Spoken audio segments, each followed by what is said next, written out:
Hi, Siam Tanda. Thanks so much for your question. So we're just going to be having a look at the question that you asked us to help you with, the one where Minnie gets 20% off for the pair of shoes that she's looking for.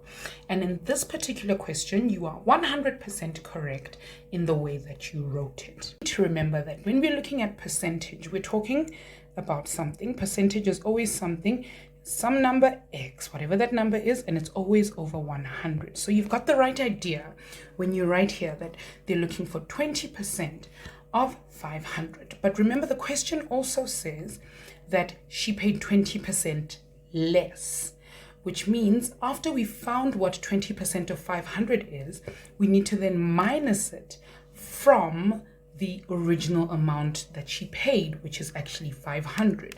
So let's see what that's going to look like. So we know 20% of 500 is going to be 20 over 100, exactly the way you've written it, multiplied by 500. And an easier way for us to look at this is if we also wrote 500 as something over something, because just make it a little bit easier for us to simplify this. So we can write this as, I'm going to write an equal sign, 20 divided by 100 multiplied by 500 over 1.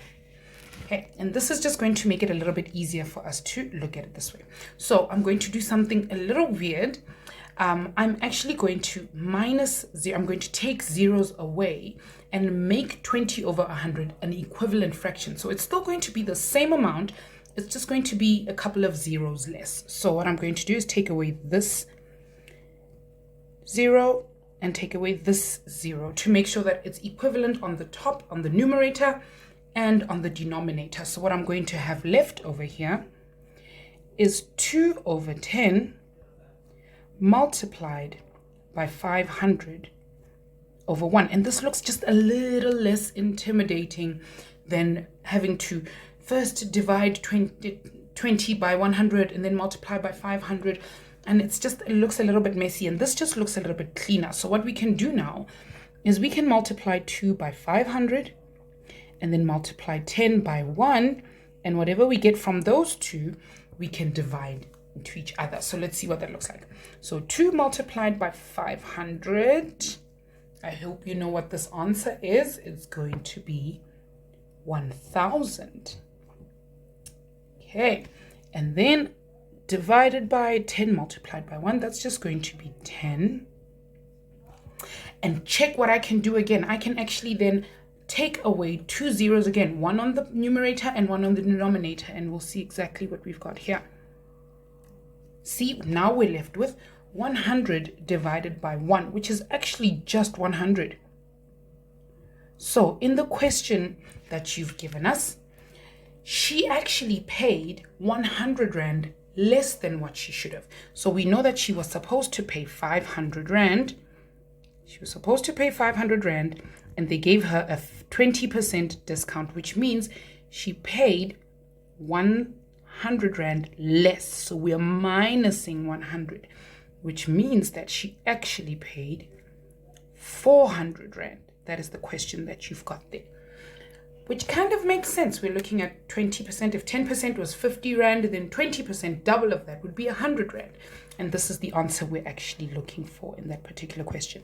How about we take the same method that we just used and we try to solve 50% of 600. I will give you a minute. You can pause the video, try and figure it out, and then you can tell us what that is. Okay, let's go for it. So we're going to do the exact same thing we did before. So we're going to write this as 50 divided by 100 multiplied by 600 over 1. And again, we're going to cancel zeros on the top and on the bottom. I'm going to have that, cancel that. And what we're going to have left here is equal to, we're going to have 5 multiplied by 600 and 10 multiplied by 1.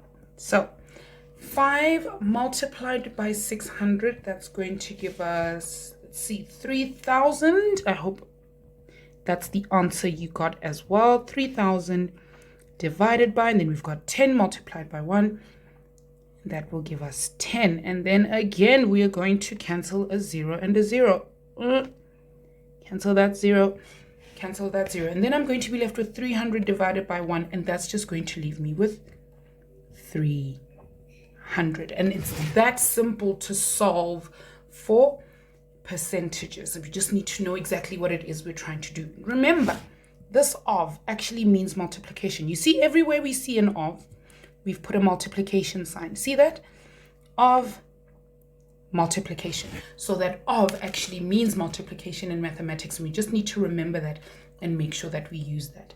All right. If you have any other questions, please feel free to ask. Try out the rest of them. See if you can also get them. Send us your responses so that we can see if you're on the right track, and then we can help you some more if you need help. All right. Cool. Bye.